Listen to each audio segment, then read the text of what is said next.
Welcome back to The Explainer. So today, we are diving into a seriously chilling supernatural thriller that asks a pretty terrifying question.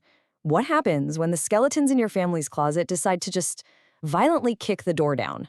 We're going to be breaking down a story that is absolutely steeped in deception, dark family secrets, and a supernatural force that literally refuses to stay buried. All right, let's get right into it. Okay, so on the surface, this whole thing starts off incredibly ordinary. Picture this. A family is taking a trip back to their ancestral village. You got the father, Samir, his brother Deepak, and their uncle, who goes by Kaka, and they just need to sign some papers to sell a 6-acre mango orchard. It's supposed to be this quick, completely mundane transaction.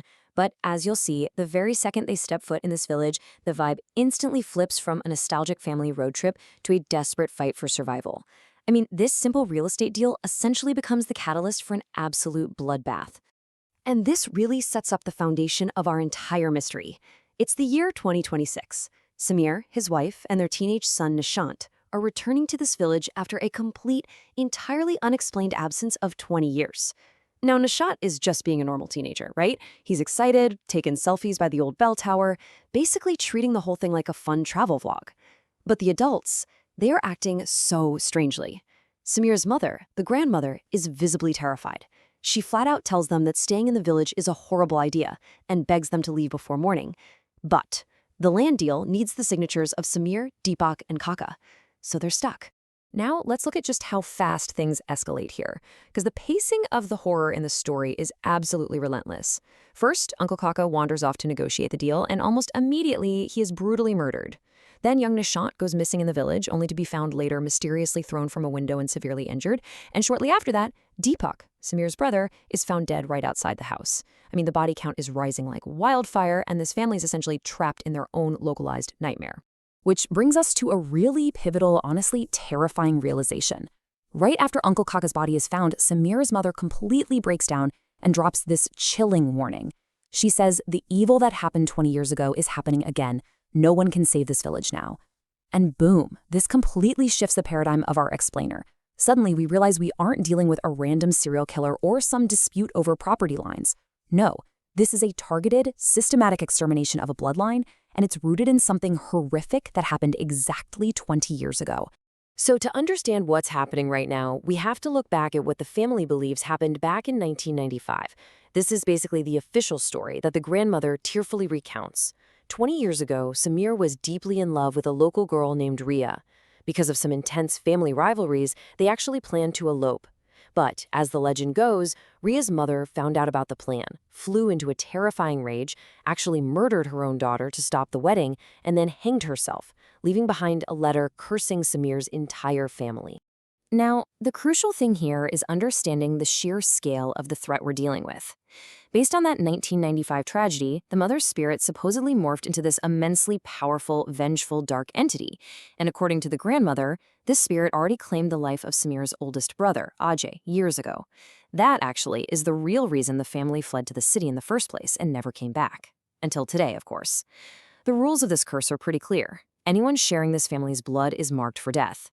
But right here is where the narrative throws us a massive curveball. While he's out exploring, the son, Nishant, runs into this mysterious local girl. And what's super unsettling is that Nishant actually recognizes her from an old photograph in his dad's album. A photo from 1995. You guys, this girl hasn't aged a single day in 20 years. It's Ria's spirit. And shockingly enough, it turns out it was Ria's spirit who pushed Nishant out of that window earlier.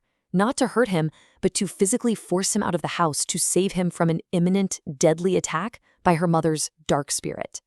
So this begs a pretty massive question, right? Think about it. If the mother's spirit is relentlessly hunting Samir's family, why on earth is Ria's spirit actively stepping in to protect them?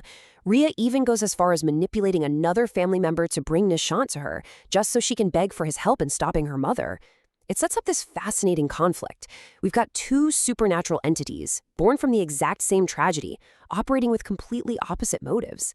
It really makes you start to wonder if that official story we talked about a minute ago might be fundamentally flawed. let's look at how this all builds up to the climax. This vengeful mother's spirit, she is incredibly methodical. She uses possession and psychological torture to just completely break her victims. Ultimately, she manages to possess Samir himself, luring him right to the edge of the roof. Her full intention is to make him jump to his death right in front of his wife and mother. She essentially wants them to suffer that exact same agony of losing a child that she had to endure.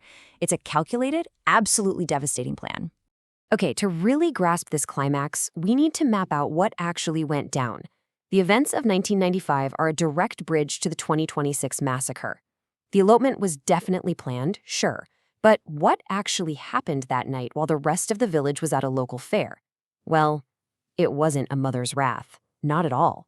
It was a cold-blooded, orchestrated hit followed by a gruesome cover-up that managed to stay buried for 2 whole decades. And here is the earth-shattering twist that this entire explainer has been building toward. As Samir stands possessed on the edge of the roof, Ria's spirit finally breaks through to reveal the truth. The lie was that Ria's mother killed her. The horrifying truth, Samir's own brother, Deepak, and his uncle Kaka. Yep, the exact same men who were brutally murdered at the start of our story. They actually hired goons to slaughter Ria and her mother to stop the intercaste wedding. They then staged the whole awful scene to look like a murder-suicide, just to protect their family's twisted sense of honor. This right here brings us to the true emotional core of the story. Ria finally breaks through to him and says, "I waited 20 years for you, just to tell you that I didn't betray you." Just think about that. Samir spent 20 years believing the woman he loved abandoned him on the night they were supposed to run away together. But Ria's spirit was trapped in that village for 2 decades. Not out of malice, but out of this desperate, heartbreaking need to clear her name and tell the man she loved that she never stopped trying to meet him. The realization just absolutely crushes Samir. His response is so devastating. He just says, "Forgive me, Ria. I promised to protect you, but I couldn't save you." And it's this exact acknowledgement of the truth that finally shifts the balance of power. The mother's dark spirit, having finally exacted her revenge on the actual murderers, Deepak and Kaka, sees the truth brought to light, and she releases Samir from her control. So, that brings us to the resolution. The source material here gives us a brutal but honestly pretty balanced cosmic scale of justice. The guilty family members, the uncle and brother who orchestrated that cold-blooded honor killing, they paid with their lives. But Samir, his wife, and his son were ultimately spared because they were innocent of that original sin. The power of the curse wasn't broken by magic or anything like that. It was broken by the undeniable revelation of truth and the enduring nature of Ria and Samir's tragic love. Which really leaves us with one final, lingering question to think about. Do family secrets ever truly stay buried, or does the past always demand its toll?